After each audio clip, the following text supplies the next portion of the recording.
Por eso la mayor parte de los trabajadores tienen domicilio de una empresa en la que están trabajando o de alguna otra empresa en la que trabajaron antes. Ujú, Y ese es el domicilio que debería considerarse. ujú.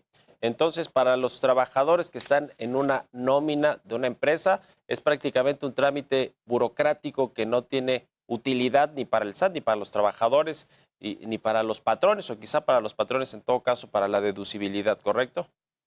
Así es. Entonces, si se elimina ese requisito para que el patrón deduzca la nómina, que no ponga el código postal o que no es un requisito necesario para la deducibilidad, con eso pues se ahorraría tanto tiempo que se está ocupando en que los trabajadores vayan a las oficinas del SAT a tramitar esta constancia, que vuelvo a repetir, en esta constancia viene nombre, RFC, Mm, CURP, su régimen fiscal, que es el régimen fiscal de asalariados, y también vienen las obligaciones que pueden tener. Entonces, realmente es algo que el trabajador ya sabe cuál es su registro, ya sabe cuál es su CURP, ya sabe cuál es su nombre.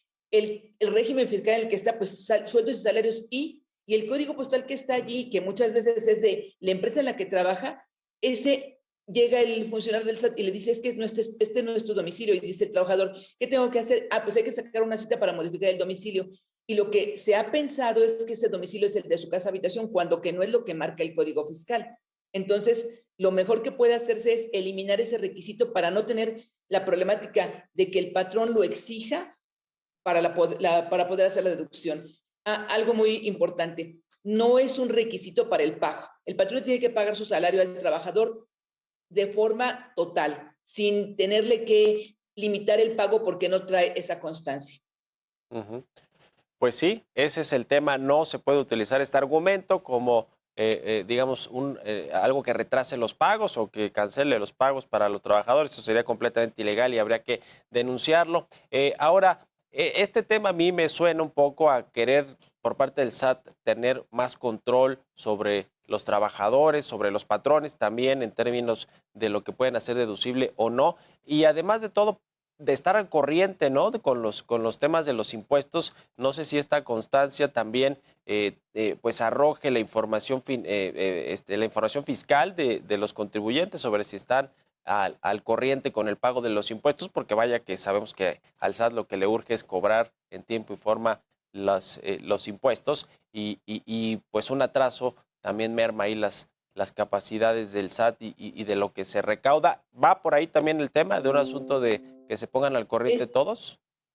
es que esta constancia no dice si está cumpliendo o no está cumpliendo, Cumplimiento. pero Hay otra de cumplimiento, ¿no? De constancia de exactamente. cumplimiento fiscal. Ya. Correcto, Mario. Pero es que además el trabajador, si vemos los más de 50 millones de trabajadores que están inscritos en el RFC, y si nos percatamos de cuál es la mayoría de esos trabajadores está por debajo de 10,000 pesos. Tristemente, pero la mayoría de los trabajadores gana menos de 10,000 pesos a nivel nacional. Y esos trabajadores, ¿tú crees que tienen una cultura fiscal como para saber que están en un régimen, que tienen que su RFC, etcétera? No, ellos son asalariados. Y entonces no tiene ningún sentido que digan, ¿qué está cumpliendo? Pues claro que está cumpliendo porque el patrón es el que le retiene. El patrón es el responsable solidario del pago de sus impuestos, que con esos salarios, pues realmente el patrón le retiene el impuesto correspondiente. O Ujú. sea, que se preocupa por los que tienen unos ingresos que son la gran minoría. O sea, la gran Sí. minoría son los directores, la mayoría son trabajadores de bajo perfil y de bajo nivel y de baja capacidad contributiva y de bajo poder adquisitivo y de muy poca cultura fiscal. Sí, ese es el otro asunto, la cultura fiscal que no se nos da mucho porque, pues sí, siempre ha sido complicado pagar impuestos, la verdad es que no es tan sencillo, aunque sea simplificado. Y esta es la otra parte que quiero preguntarte, Virginia, el tema de la reforma que se hizo en términos fiscales, que apuntaba más a la simplificación para el pago de los impuestos, ¿ha funcionado o no? Y también de paso preguntarte el tema del control que quiso ejercer el SAT con todos los mayores de 18 años que tenían que sacar un RFC, que me parece que eso ya quedó en el olvido, ¿no? Pero el tema de la simplificación y del control para que todo mundo pague impuestos en el país, todo mundo me refiero a los que ya estamos cautivos, ¿no? Porque hay pues muchísimos que están en la economía informal y que de plano no pagan impuestos. Así es, Mario. Pues realmente lo que se esperaba era que muchísimos trabajadores, bueno, muchísimas personas de la economía informal se incorporaran a este régimen que conocemos como régimen simplificado de confianza, Ujú. pero no ha sido así. no se han incorporado los que se esperaba. ¿Por qué? Pues porque de pagar 0 a pagar un 1%, un 2%, pues mejor 0. Entonces, Sí, aun cuando pongan muy fácil el cumplimiento, pues es fácil para quienes están en otros rubros que van a poder disminuir su pago, pero para el que esté en la economía informal que no paga nada, dice, ¿para qué me voy a dar de alta en el RFC? Ahora bien, lo de los mayores de edad, no nada más para los jóvenes que cumplen 18 años, sino, por ejemplo, para nuestra abuelita que tiene 87 o tiene 96, si no está inscrita en el RFC, tendría la obligación de inscribirse.